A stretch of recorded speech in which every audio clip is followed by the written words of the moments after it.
Professor Lumumba told me, tell them, young peoples or dead dreamers are the one who always change societies. Leadership must give young people space where they will express themselves as the future of the continent of Africa. Storytelling is very important in shaping this narrative towards the continent of Africa. We should do our own best in all the areas we find ourselves, whether in technology, do the best that you can make Africa great. Whether in culture, do the best that you can make Africa great. Whether you are in commercial space, do the best that you can make Africa great. Yeah. So it is all these small things that we are doing, put together, we are going to make Africa great again. But do you think that the African youth have been given that platform in transforming this Africa? African youth were not given that platform. So greetings, our distinguished listeners, viewers across Africa and the diaspora. Welcome to another inspiring edition of AFIDFF Conversations, a platform where we discuss AFIDFF's future through culture, leadership, storytelling, governance, and Pan-African dialogue. Today, I'm honored to have a respected Pan-African voice, a development advocate, a mentee of the African most respected intellectuals, Professor P.L.O. Lumumba, Malame Aliyu Suleiman. We will explore leadership, Pan-Africanism, youth empowerment, African identity, and the role of young Africans in shaping the continent we desire under Agenda 2063. Welcome to the program, sir. Nice having you. Thank you. Okay. So our first question goes, in your opinion, what role can African youth play in transforming the continent? What do you think the role they can play in transforming this continent? Thank you so much for this wonderful question. I think it's a very timely question. Looking at Africa has the youngest population in the world. Mm-hmm.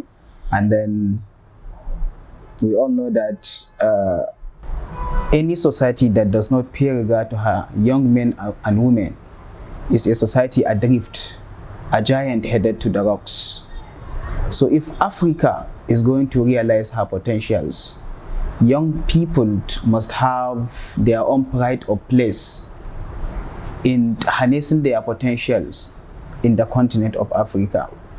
And the reason why I'm saying that young people must have their pride of place, we have seen it in many countries or in different continents beyond Africa. We have seen it in Asia and we have seen it in Europe.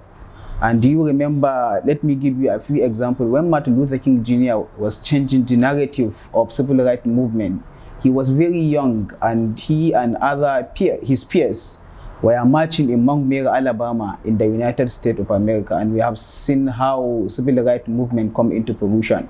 And not only him, you can remember the history of Turkey. When Turkey is changing the young Turks were changing the Turkish model. It was young people who were rising. And another example is in Russia, when during Bolshevik and Bolshevik revolution, and you remember V.I. Lenin and his other comrades in arms were very young when they changed the narrative in Russia. So therefore, in the continent of Africa, if young peoples, if we are going to develop as a people and as a continent, young people must have that space. Leadership must give young people space where they will express themselves as the future of the continent of Africa. But do you think that the African youth have been given that platform in transforming this Africa, in your opinion? Well, actually, in my opinion, African youth were not given that platform. Mm-hmm. Because, why did I say so? In many African countries, you can see the leaders who are occupying the political position or political offices. Mm-hmm. They were in their 80s and 60s. And you can see it in Europe. Young people are occupying political positions in governance. But in the continent of Africa, the reverse is the case. Let me give you a few examples. You can talk of Cameroon and you see the leadership in Cameroon. You can talk of Uganda, you see the leadership in Uganda. You can talk about even Zimbabwe. You can see many, and look at France, for example, and look at the president in France. But I'm glad when I see young people who are taking or championing the struggle in Burkina Faso, when I see young people are championing the struggle in Mali and even Niger Republic. I think Africa is taking her right position. So that means there's a future for the African youth to transform Africa. There is. So I'm happy that we're hearing that from Suleiman, a young person from Africa, telling us that there's a future for African youth to be able to transform Africa. So you have been influenced and mentored by Professor Lumumba. That's one of Africa's greatest Pan-African voices. How has that shaped your vision to Africa? Well, thank you very much. When I started this struggle of Pan-Africanism, calling for African unity, calling for African development, telling the rest of the world that whether in agriculture, Africa is capable of feeding herself, whether in economy, Africa is capable of having the highest GDP in the world. There are no shortage of young people who are discouraging me, calling me all sorts of names. Some are even describing me as a fantasist. Some call me a fantasist and other names. But when I met Professor Lumumba, I told him this: young people are calling me fantasist, saying that my dream is just I'm just a dead dreamer.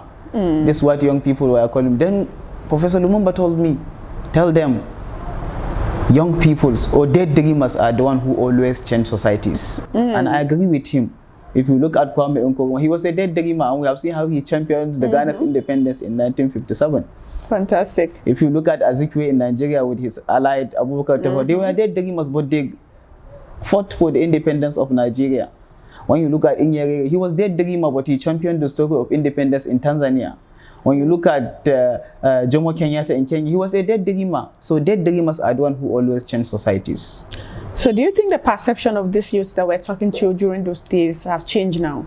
Well, actually, many of them, not all of them, many of them now begins to have new understanding or new dimensions of understanding on the struggle of Pan-Africanism. Many of them now are imbibing the spirit. They now recognize that they must be dead dreamers, because one of the great mistakes that we are going to make as a youth is the mistake of giving up, and we should not give up.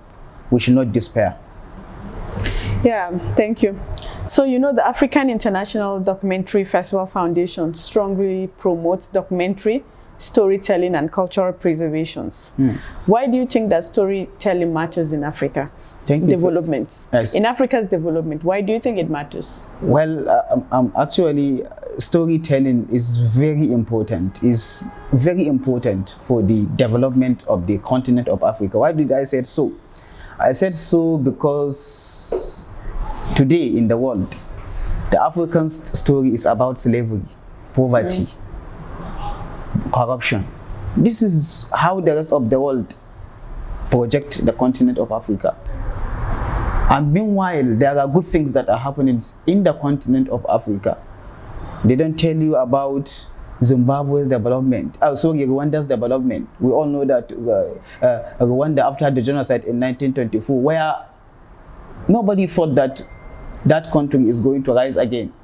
Today, when we talk of economy, Zimbabwe is in the forefront. When we talk of infrastructural development in the continent of Africa, Rwanda is in the forefront. When we talk about even the kind of educational system that young people were receiving in primary schools, Rwanda have the best. Yeah. When you talk about, I think even now they have their own Seneca Silicon Valley in Rwanda. They have the best roads in the continent of Africa. But nobody will tell you this in the continent of Africa. When they come to the continent of Africa, they project bad image. They talk about poverty. They talk about maladministration. They talk about diseases and hunger. So I think storytelling is very important so that we can project the full image of this continent. We can tell the rest of the world that if it is in agriculture, we are capable of feeding ourselves. If it is in technology, we are capable of having our own gadgets. If it is in economy. We are capable of having the highest GDP in the rest of in the world. Yeah. So I think storytelling is very important in shaping this narrative towards the continent of Africa. Yes, I think that's why storytelling is power, because whoever tells the story shapes perceptions, Indeed. identity, and also history. History, yes. Yes, so that is why storytelling is very important, and let's keep telling the stories. Many young Africans are frustrated with governance and economic realities. What message do you have for them? Well, thank you very much. As I said earlier, as a young people, you must have focus, and you must also imbibe the spirit of Pan-Africanism, because this is a Pan-African show. So I believe Pan-Africanism is very important in shaping the perspective of youth in the continent of Africa. So read about Pan-Africanism. Pan-Africanism is not a romantic idea. Some people think that when we talk of Pan-Africanism, we are just romanticists, romanticizing the concept. No, we are not. We mean what we are saying.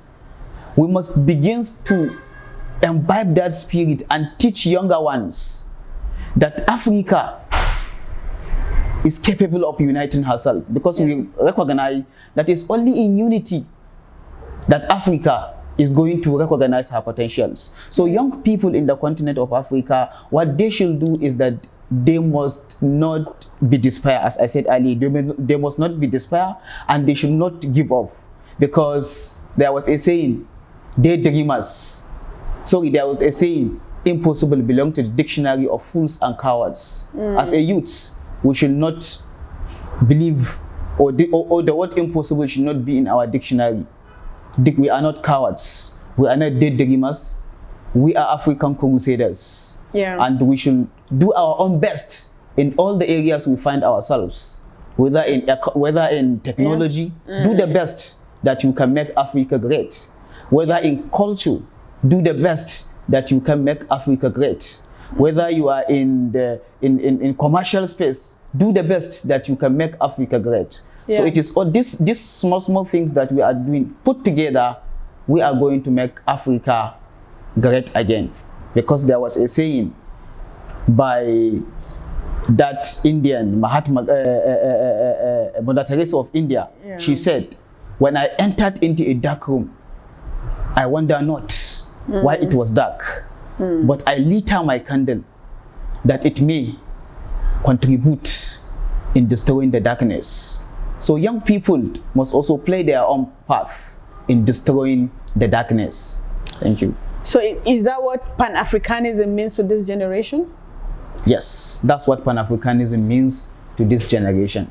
Because when you talk of Pan-Africanism, we are talking about three factors: political, economy, and cultural. When we talk of political, we are talking about how we are going to ensure that the political system is based on African model. That is why I think it was Mosiah Marcus Garvey of Jamaica who said,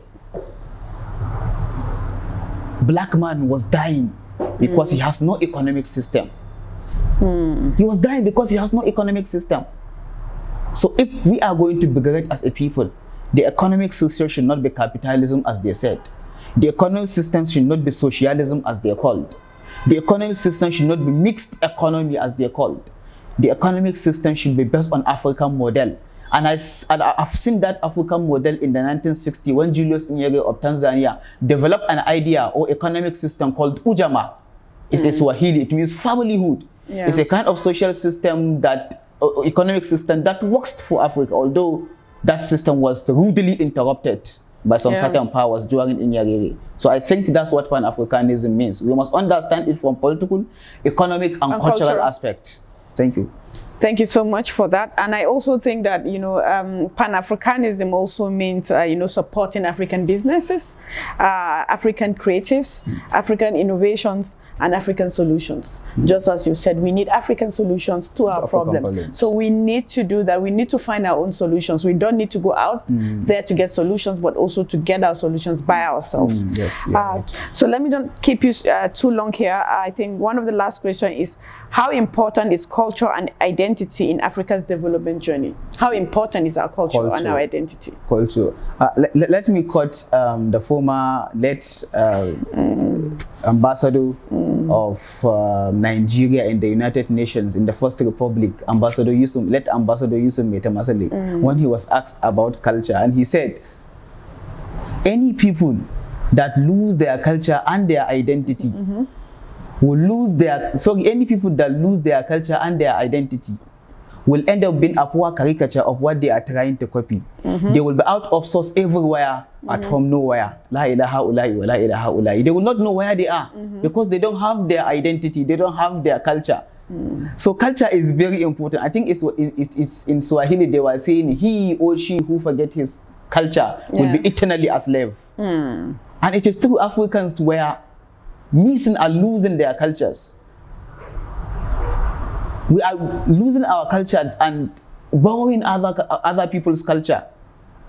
I know when we talk about culture, some people miss the concept of culture. When we talk about culture, they think of only dancing and singing. Culture is beyond more than that. There is culture in economy. There is culture in politics. There is culture in traditions. So culture is everywhere. It's pervasive. It's beyond dancing and singing. That is why I see when in many African countries, when African president is being received in an airport, you see dancers, and we call that culture. That is not culture. I don't have anything against that. But culture is beyond dancing and singing. You can find culture in politics. You can find culture in peace and stability. You can find culture in economy. In almost everything there is culture. So we must give culture its pride of place in the continent of Africa. Today in many African countries, even in newspaper, when you were appointed as the minister of let's say minister of oil, for example, or mining, in newspaper we said, or we portray, so person has been appointed as in a lucrative ministry. But when you are appointed in a minister of culture, oh, it's sad.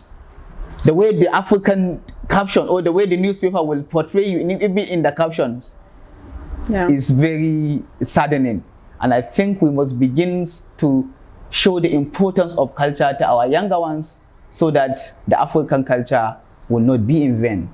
Thank you so much, and thank you for, letting our audience understand that culture is not just in our dance, in our festivities, but it's also in our education, in our politics, in everything that we do, in our economics. Culture is also embedded there. So our youth need to understand, or everyone needs to understand that culture, it's everywhere. It's everywhere. So what is your vision for Africa in the next 20 years? Your vision for Africa in the next 20 years. Well, where do I see Malame Suleiman in the next 20 years? Your vision for Africa. Thank you. When you asked this question about vision of Africa, you reminded me of the Africa Agenda 2063.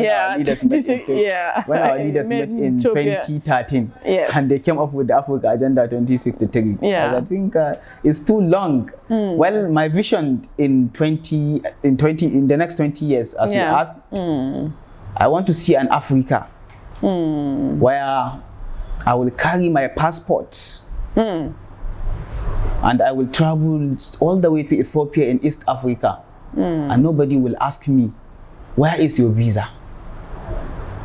Nobody will ask me a question, where is your yellow fever certificate? Nobody will ask me a question, from which country you come from.